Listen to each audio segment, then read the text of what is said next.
Hello, and welcome to Ask Dr. Dawn. The opinions expressed in this program are those of the speakers, and this is a program intended for education and entertainment. It should not be construed as a substitute for a medical consultation.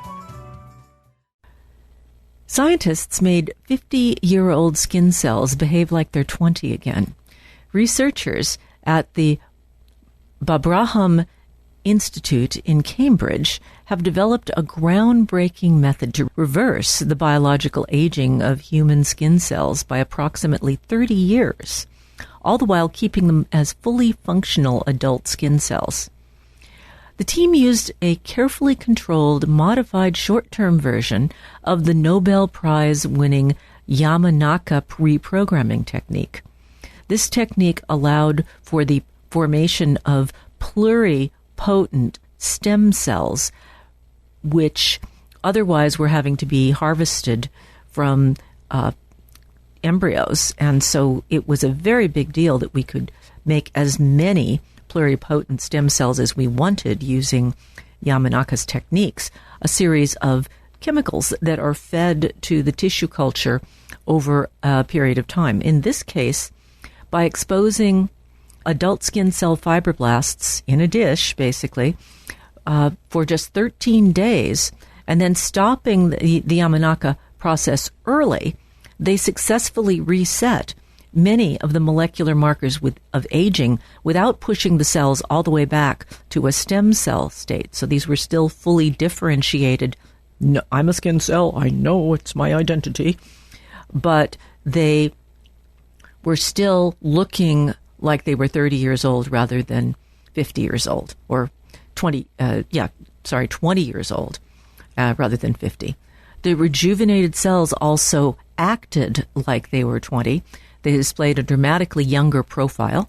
Their epigenetic clock, which is a measure of chemical tags on DNA that tracks closely with biological age, and their gene expression patterns closely resemble those of the cells of much younger individuals. Okay, good. They look good on the surface, but more impressively, the treated fibroblasts produce significantly higher levels of collagen, the protein essential for skin firmness, elasticity, and wound healing. Plus, they migrated faster to close an artificial wound in laboratory dishes compared to untreated older cells.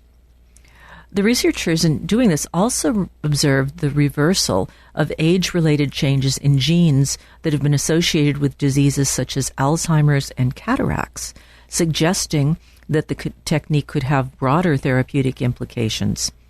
Now, this work is still in its early stages, and I have no idea of the toxicities of the compounds used in the Yamanaka protocol, but I could see how this could be done to rejuvenate blood cells, and we already have data that shows that when you transfuse a mammal with blood or even just plasma from a younger mammal, you get a rejuvenation effect, getting rid of the old senescent cells, or at least allowing them to be destructed. We don't understand what we're doing. We just can do it.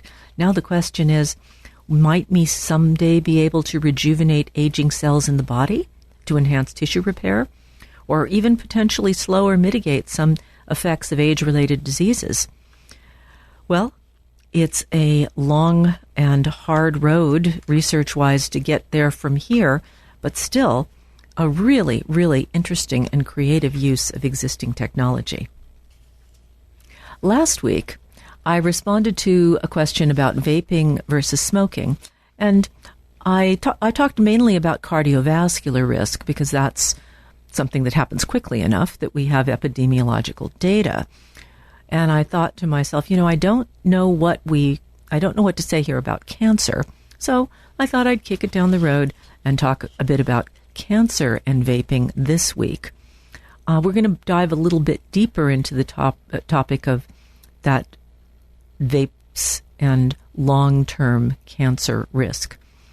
We don't have that epidemiologic evidence yet, but the signs are right here staring us in the face. So chronic inflammation is a key driver of carcinogenesis in e-cigarette users.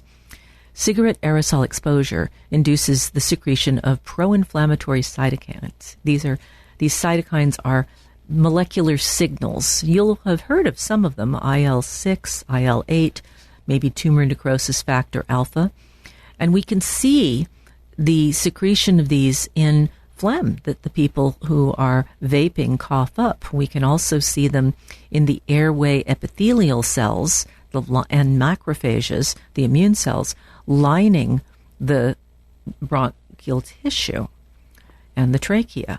A recent study identified something called hypopathway suppression. And I'm not going to dive into the weeds here. This basically causes hypersecretion of pro-inflammatory cytokines.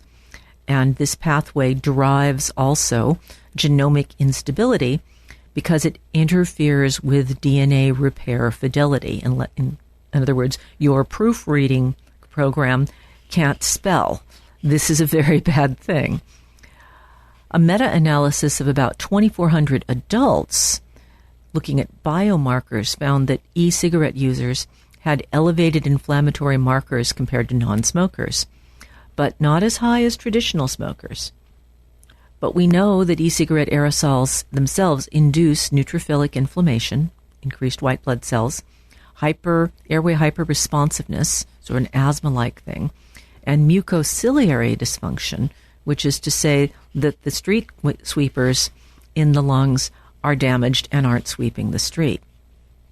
So garbage is going to accumulate. And let's talk about the multiple classes of carcinogens which are present in vape smoke. So we have nicotine-derived nitrosamines, and nitrosamines are very actively carcinogenic, volatile organic compounds, flavoring agents, and metals as key contributors. And the American Heart Association notes that the cytochrome P450 enzymes are upregulated in vapors' lungs. Now that means these are the enzymes that break down compounds.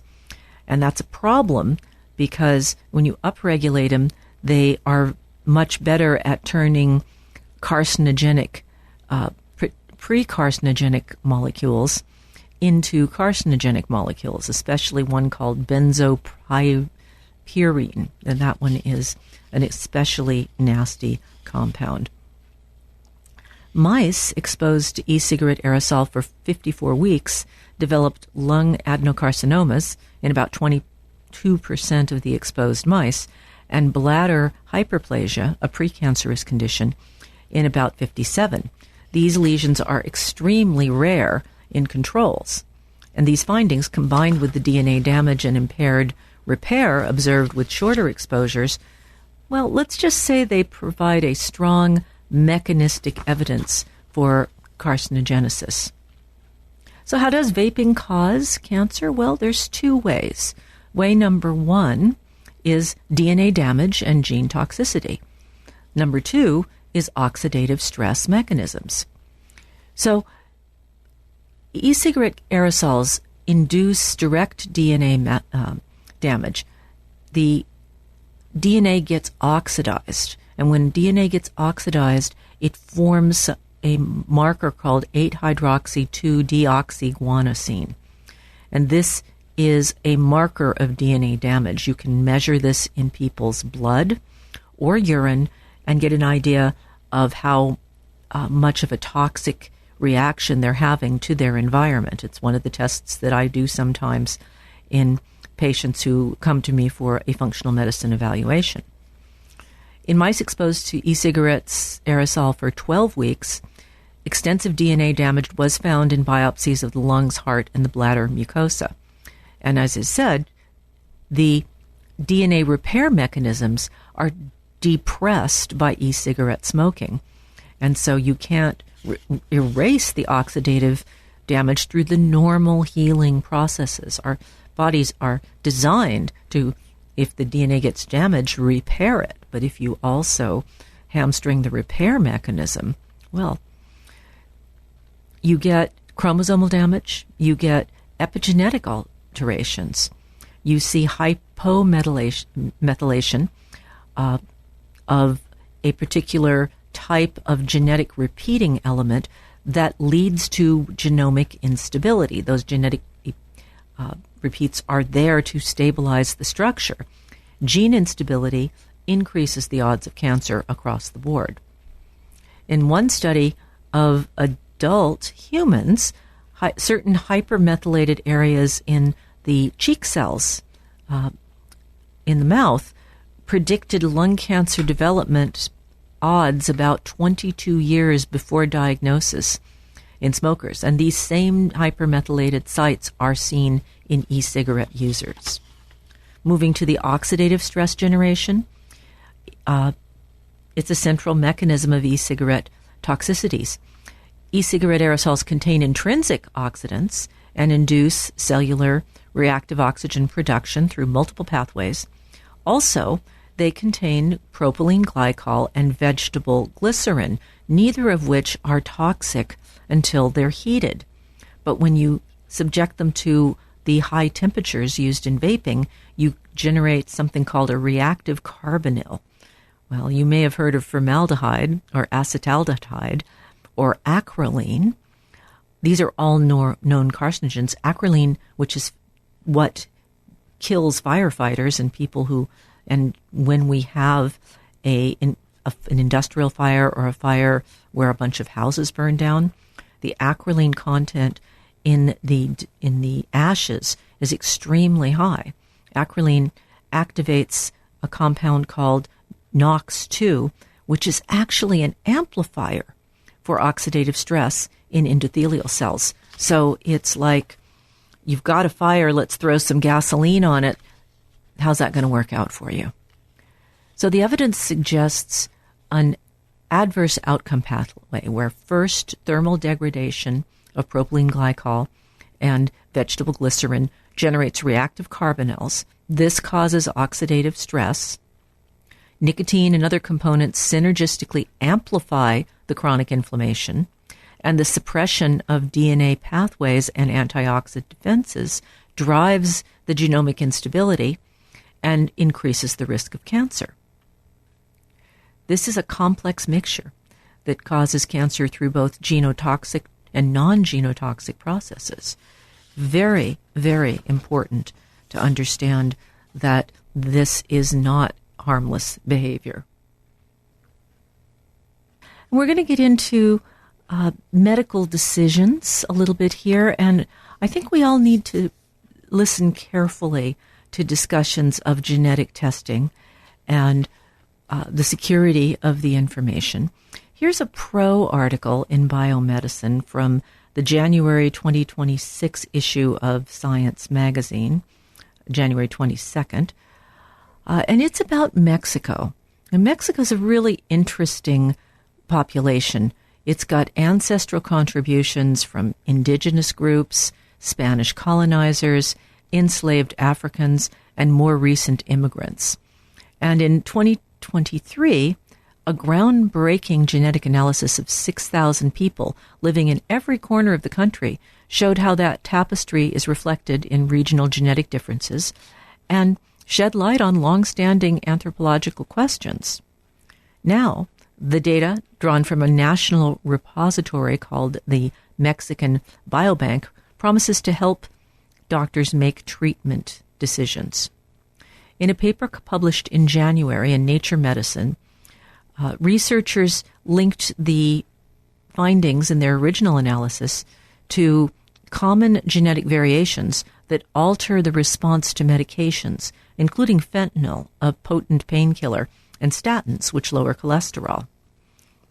They report a dramatic difference across regions in Mexico. These variations are mostly driven by variations in indigenous ancestry. If you have high levels of indigenous ancestry, you're dealing with what was, in the not-too-distant past, a fairly isolated community, and so you tend to get more recessives and more sameness, if you will, in the genetic mix of the population. For a Mexican or a Mexican-American, the risk of an adverse drug reaction may be influenced by those Mayan ancestors you didn't even know you had, or your northern ancestors in the Yaqui or Pima groups. So the researchers created an online tool to make these data accessible to doctors. Knowing where in Mexico the health-affecting variants are most concentrated may also help the government prioritize at-risk populations in public health efforts. Genetic studies using a broad population category such as Latina or Mexican wouldn't pick this up. You would lose the fine detail in the averaging out process of that population. The Mexican biobank is actually very different. It doesn't have the problems of previous genetic data done in Mexico, where most of the data came from residents of Mexico City or from Mexican Americans in Los Angeles, which are obviously two populations that don't capture the full spectrum of the diversity.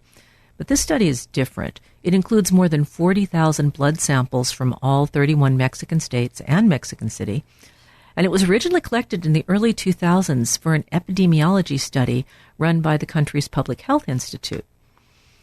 So for this new study, they analyzed 6,000 of the samples using a commercially available genetic array, and they looked at detoxification.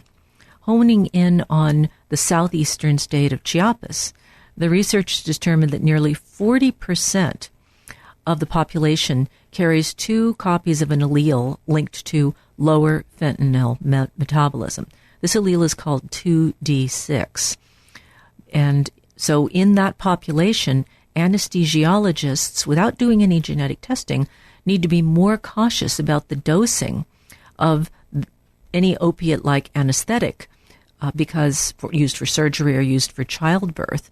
This is the CYP cytochrome P450 2D6 mutation, and it is also known to be a problem with pediatric drug overdose because children, of course, are smaller and more sensitive, and it's not rare that you start to give anesthesia to a child and you knock them way too deep because they aren't breaking it down. So older adults, bigger, have more room to absorb it, and so less likely to get very deep very rapidly, although we do often run into the situation where people just take a very, very long time to wake up from anesthesia. And there are also situations where people have a different mutation of this allele and they end up burning through drugs more quickly than others. So this one in particular goes both ways.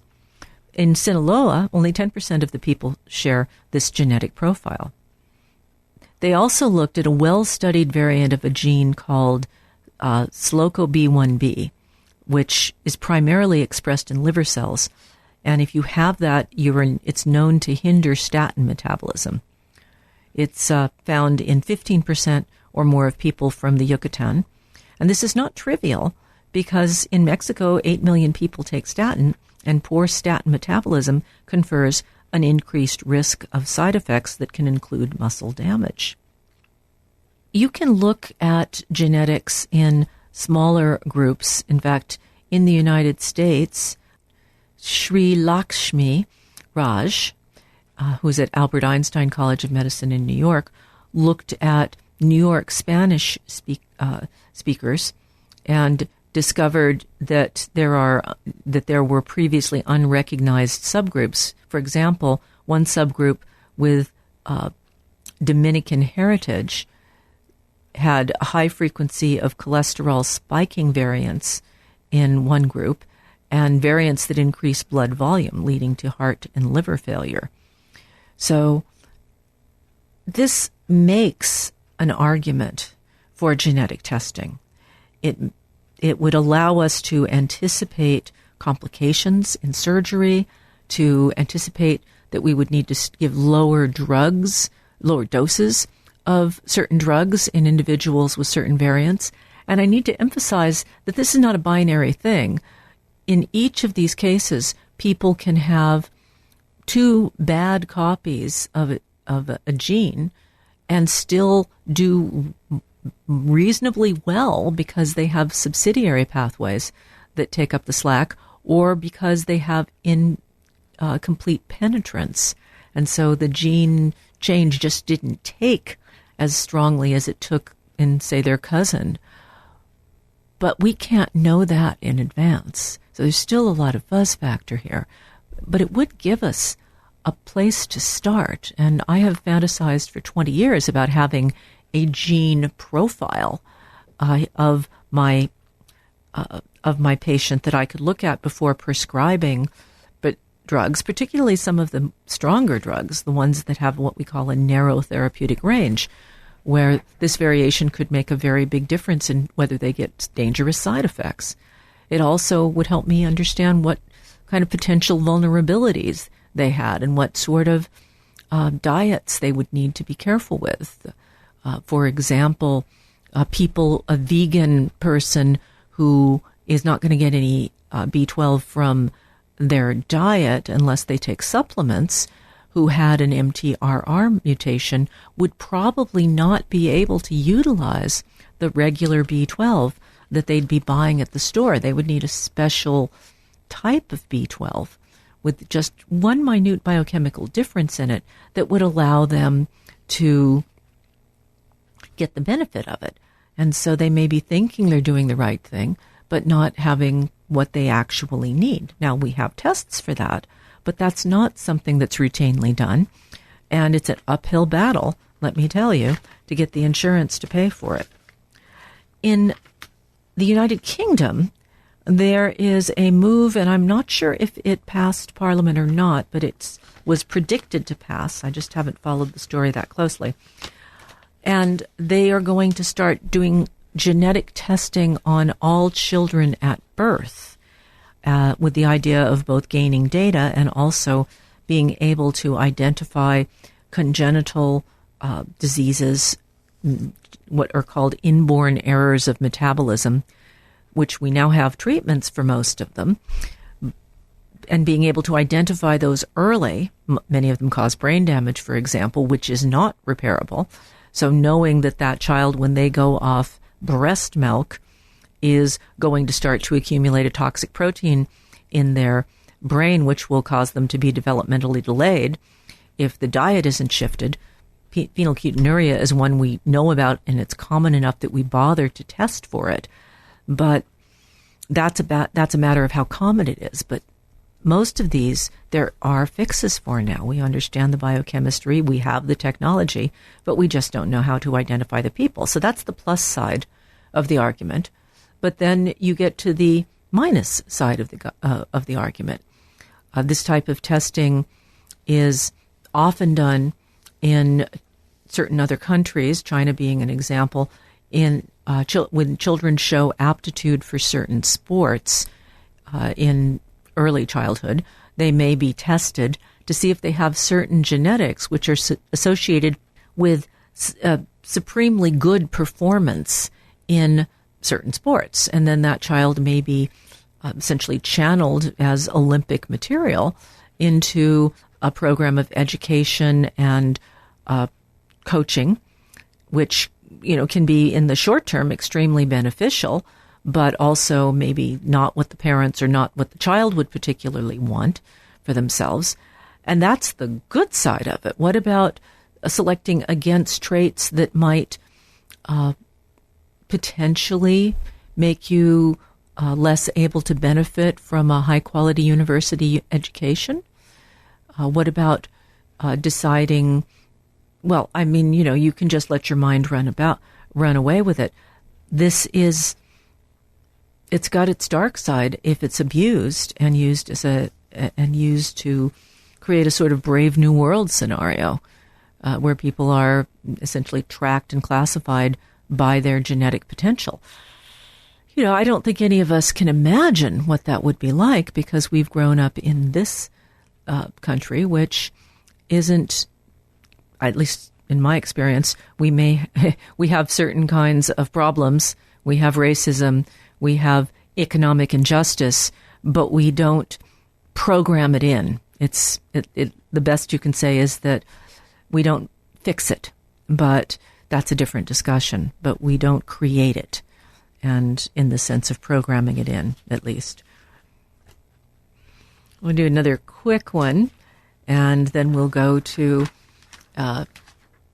a longer one after we do our half-hour station break. Better sleep with conscious. Many people are struggling with sleep apnea or the sleep apnea devices and the masks and the whole bang and the whole shebang. A small new study from researchers in India finds that the daily practice of blowing hard into a conch shell can markedly improve sleep for people with obstructive sleep apnea. Researchers taught half the study's 30 sleep apnea sufferers to blow into a conch and make a sound like a horn, and had the others do deep breathing exercises. After 6 months, the conch blowers were 34% less tired, had higher blood oxygen levels at night, and experienced fewer apnea episodes per hour than the others.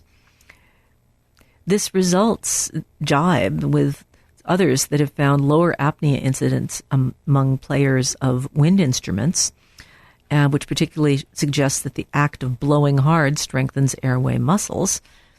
Also, I recall a study from easily 15 years ago. I was with another station back then when I broke that one, and that fit my news of the weird sort of tastes perfectly, because it said that playing the didgeridoo was an excellent way to cure sleep apnea.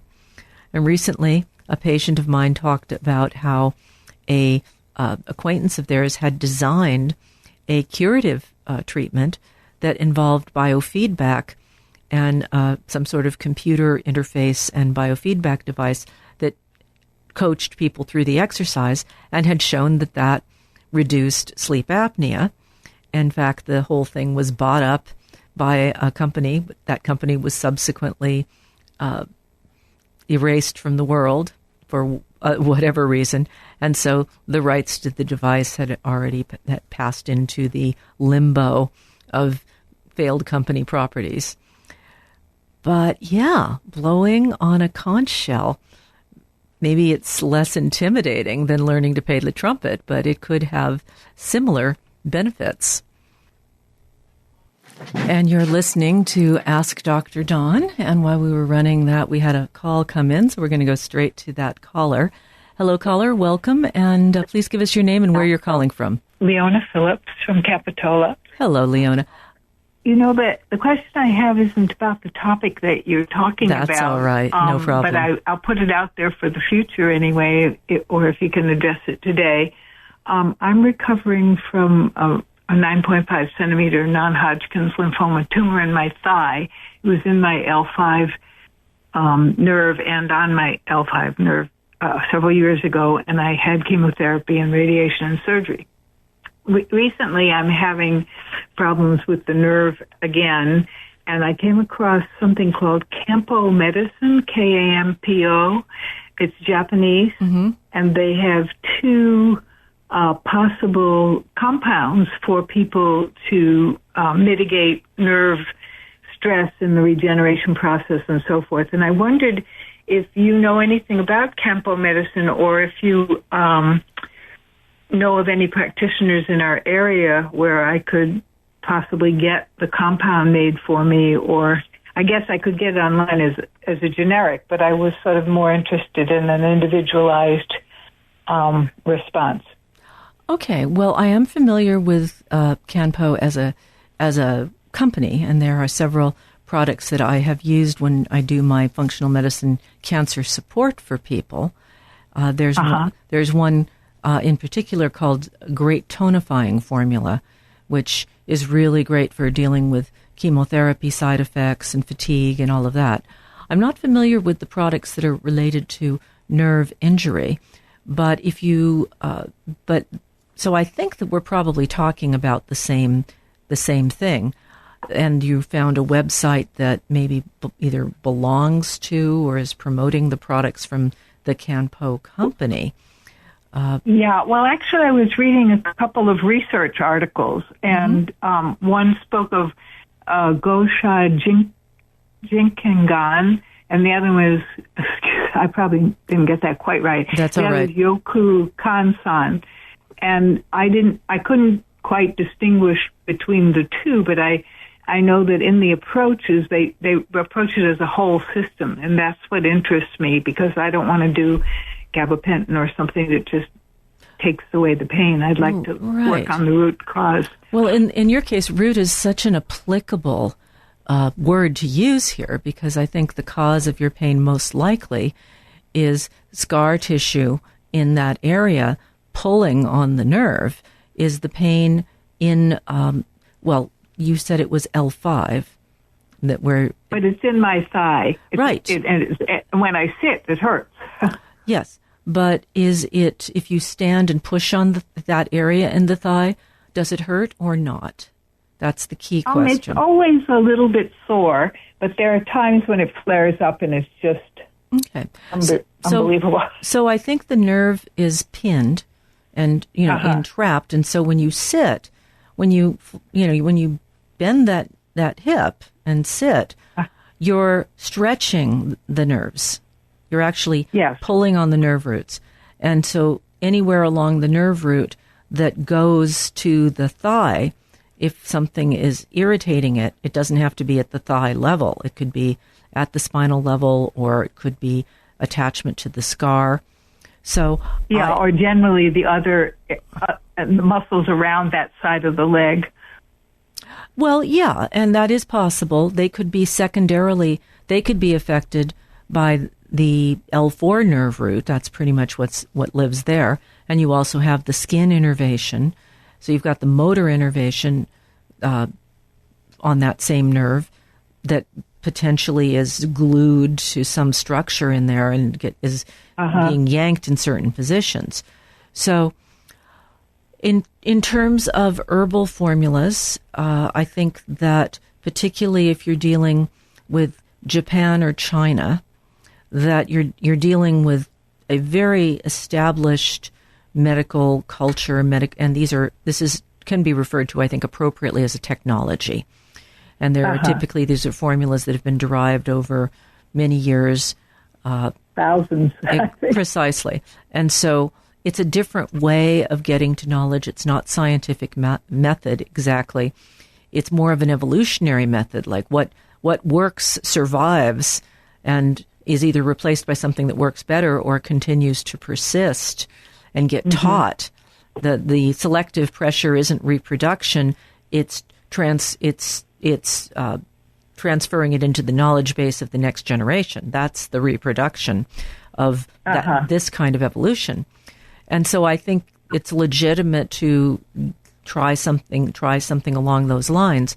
In terms of guidance, you probably would do best if you went to an OMD. We have a school here in Santa Cruz called Five Branches. I used to teach there. Yeah, I'm familiar with it. And I think if you started with their clinic and your questions about this, they would probably be familiar with it and could advise you. And they also have, part of what they do is they have the whole pharmacopoeia of everything from the dried powdered seahorse to every plant you can possibly think of. And they have the formulas, and they do teach the from scratch, cooking from scratch sort of thing on these formulas. And I think that would be very fruitful for you to head in that direction and see what they can do for you. Also, that's one of the things where I think acupuncture can also be potentially very helpful. If you were to come come into my office, I would probably address it that way. But you may have gone down that road and had it not be successful. Well, I did. It was misdiagnosed as sciatica for a year, and an acupuncturist at Five Branches actually put a needle in the tumor, and it took me 4 days to recover afterwards. But neither of us knew, and I asked her not to do it again, and she did. So I'm a little bit nervous. I have used acupuncture for years, but at the moment I'm thinking another route would be easier. I can understand, and so, but this is how you could get a good, solid consult. Let's say, okay. Let's say, and so I would ask for knowledge-based. What would I ask for when I think you'd ask for ask to see someone for herbal treatment of this issue. Okay. And so you would not be going to the acupuncture clinic. You'd be going to someone who's like working on the OMD program. And so there, if you go in Santa Cruz, that's the master's program. So you would be wanting to see faculty who is an OMD and you're interested in herbal treatments, you've read some articles and you want to explore this, bring the articles. And I'm betting that there'll be a lot of recognition, and that would be a good. That's great. I thought they were just doing Chinese, and I didn't realize they would also do Japanese. Well, I don't think that those herbs actually know anything about national boundaries, and I suspect that there's considerable overlap in the formulas. I would guess. Yeah. I think so. Because a lot of the ingredients sounded familiar to me. So exactly. So I think that the Japanese formulas, like the Japanese have acupuncture. Probably they got it from the Chinese during one of the periods when the Chinese were occupying Japan, which has over the last 5,000 years has happened a number of times, and vice versa, once or twice. So, there's a lot of cultural mixing. And that's great, because I just wasn't sure. I wanted to make sure that I went with someone who had experience. I hear that. Yeah, and that's why why I'm sending you to the local experienced people. And if you're not satisfied, then you could send me an email. You can send it to just go to AskDrDawn.com. Send me an email. Send me links to the articles, and I'll do a little work on it for you, and I'll put the answer out on the air. But I'll also send you a reply to you directly. Okay, that's great. Is that AskDrDawn? AskDrDawn.com. Yep, and it could be doctor spelled out or just DR, but no periods. Oh, okay. No dots. All right. Well, thank you very much. I really appreciate this. I was not sure where to go, but now you've got at least your first step. I'm pleased to have been able to be of help. Thank you very much. All right. Have a wonderful evening. Enjoy your show. Thank you. Thank you. Bye-bye. Bye. All right. So, coming to a television commercial for drugs near you sometime in the next year, a snappy name. Do you have LPA, or whatever the promotion people come up with calling it? Ask your doctor if you need testing for LPA. So what the heck is LPA? Well, you know about the cholesterol, the lipoproteins. You've heard of HDL and LDL. And LPA is a little tiny protein string that gets stuck onto the LDL particles. And the LPA plus LDL particles are dangerous. They tend to clump up, and that leads to blood clotting. So blood clots, of course, in the coronary arteries, we call those heart attacks.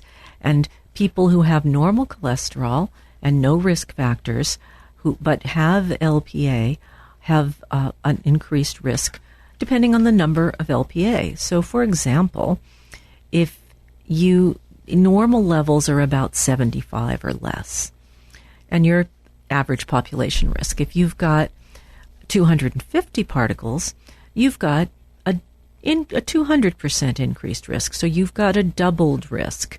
If you've got 350 particles, you've got a tripled risk of coronary artery disease and stroke. And that starts to look like something that would be wonderful to target. Most people haven't been tested for this because we haven't had a drug for it. Some people know they have it, and pretty much what their doctors have told them is, well, take a statin because at least that'll reduce the number of LDL, true, and so that may mitigate your risk, possibly. Actually, I don't think that's established. It's more of a St. Christopher's medal or a lucky rabbit's foot, really, because the research doesn't necessarily support it. But a good doctor wants to do something, and so that's what we do. But certain drugs are coming, and we're going to talk about gene silencing therapies now in the context of LPA lowering drugs, which are in the pipeline. I'll tell you a little bit about those specific drugs.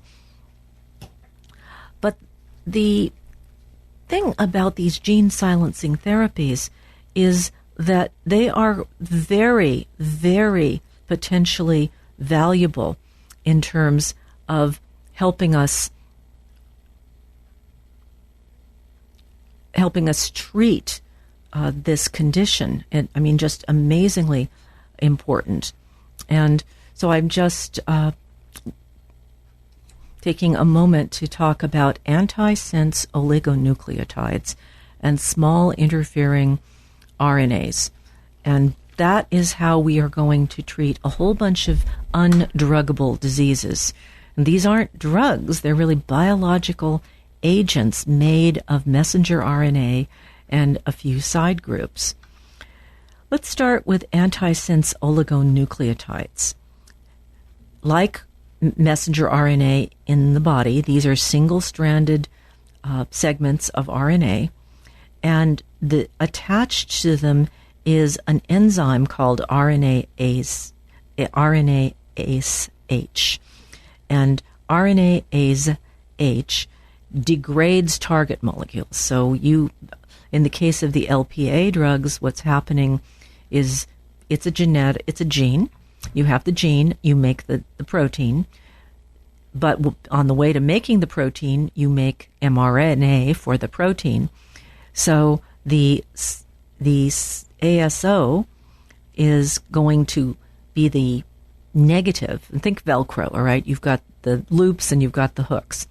So if you think of the mRNA as the loops, you need the exact right hook to grab that particular set of Velcro. Once you've done that, the enzyme swings around. It's rather like CRISPR in this regard. The enzyme swings around and cuts the DNA that you don't want to be able to get over to the ribosome, the protein factory, and be turned into the LPA protein. The other strategy is small interfering RNA, and small interfering RNAs are double-stranded, and when they get into the cell, they need to come in via a liposome. They're not as readily entered into the cell. When they get in, there's an enzyme that opens it up, unzips it, and then the negative strand, the one that is the mirror image of the mRNA for the LPA, grabs onto it, and double-stranded RNA gets destroyed immediately. That's an error. It shouldn't exist. And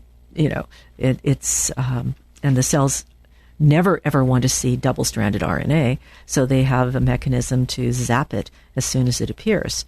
Either way, you've taken that messenger RNA for the LPA protein out of circulation, literally. Now, right now, there are drugs. Pelacarsen is a monthly injection in phase 3 trials. It's reduced LPA by 80%, so it'll take you down to the low-risk zone. It's being trialed for coronary artery disease. There are also injections of the small interfering RNAs. There's 3 or 4 drugs, and these are long-acting injections giving every 3 months. And there's one promising small molecular inhibitor that is oral. So we can expect that we will be seeing these coming along for LPA. And like I said, it does create a substantial risk, even though someone passes their cholesterol screen. The doctor says, you're fine, you're average risk. But unless you're looking at LPA, they may not be. We've known this for a very long time. I screen for it because I use it as leverage to get people to shift their lifestyle. If they have LPA, no, they're not low risk. They're intrinsically and genetically high risk. And when we talk about their family, it turns out, oh yeah, so-and-so had a heart attack, so-and-so had a stroke. And it's they're high risk by family history, and this is why. But then they're normal on lipid testing, and so often the doctors say, well, I don't know why your dad and his father and their father died of heart disease, but you're okay, your cholesterol's fine. No, you're not. So we are advancing technologically, and this particular silencing idea, all of those inborn errors of metabolism that I was referring to earlier, we actually have a shot at treating them, and more, even better, to drive the science forward. There's a market on these. So in terms of the LPA, there's a market that's big enough and juicy enough for big pharma to be developing these agents, but we can piggyback treating orphan diseases from what we learn from the production, from the research and the production and the validation and the safety studies and all the things that cost so much that nobody wants to pay for them unless they can expect to make a decent profit. I'm going to spend some time talking about vitamin K. Now, it's a well-known molecule. We're going to learn a little bit about it. There's vitamin K1 and vitamin K2. And vitamin K is abundant in leafy green vegetables. It plays a direct role in photosynthesis, so you don't get chlorophyll without it. Or rather, you get chlorophyll, but you don't get any carbohydrate without it. And it's super important in the production of blood clotting proteins.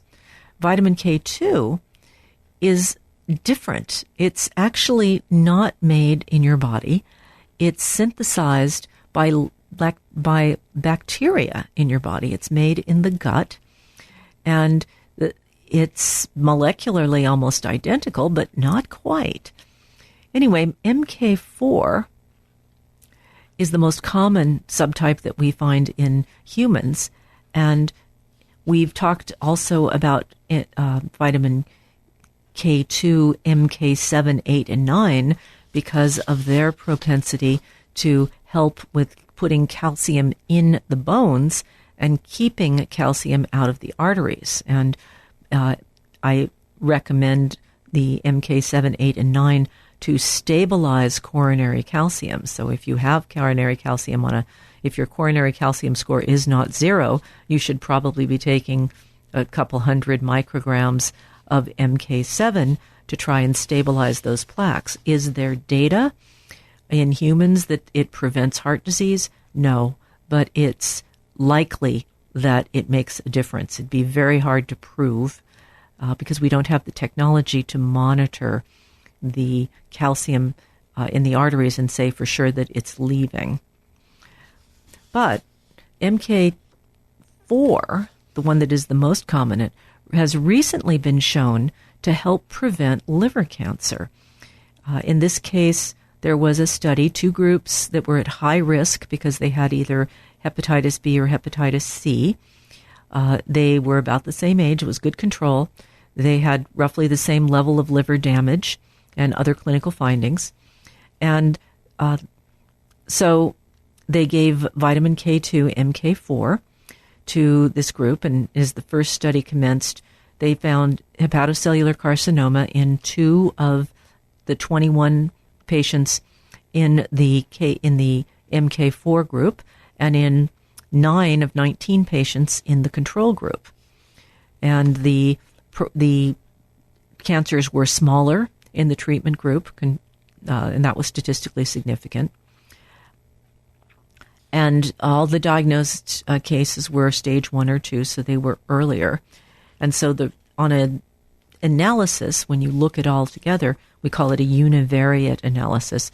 The risk ratio for the development of hepatocellular cancer in the treatment group was 0.2 compared to 1.0 in the control group. So this is a pretty substantial difference. And so they've investigated the anti-tumor effects. And just in the dish, when you put vitamin K2 in a petri dish with hepatocellular carcinoma cells, it activates something called protein kinase A, and it inhibits the invasiveness and the growth of the HCC cells. They also demonstrated that certain genes were turned on, and these genes were exclusively turned on by the MK4, and they think those were related to the decrease in growth. So we found ourselves another target. But another interesting function of MK4 in this particular situation was it induced apoptosis, that is to say, cell suicide in cancer cells. And so this enhancement of apoptosis, which is one of the things that cancers have to block, because the cell, normally when you get a traitor in our midst and the cell becomes cancerous, the cell itself, the mitochondria, signal cell death. They signal, okay, time to go. We self-destruct 10, 9, 8, so on. But that self-destruct function is inhibited by cancer cells. They turn it off. The vitamin K, MK4, actually turns it back on. So if you're at risk, let's say you've recovered from Hep C, that gives you lifelong risk for hepatocellular carcinoma, and you should be taking some vitamin K2, a couple of milligrams would be my recommendation there, because you can't overdose on vitamin K2, and you want to achieve a fairly high blood level, and I think in order to get this cancer prevention benefit. Well, that's about all for this week's podcast. Please go to AskDrDawn.com for news about our future plans. For now, this is Dr. Dawn saying so long and stay healthy. Ask Dr. Dawn is brought to you by Jiva Media. Production and editing by Charles Bansky. Music by John Scoville.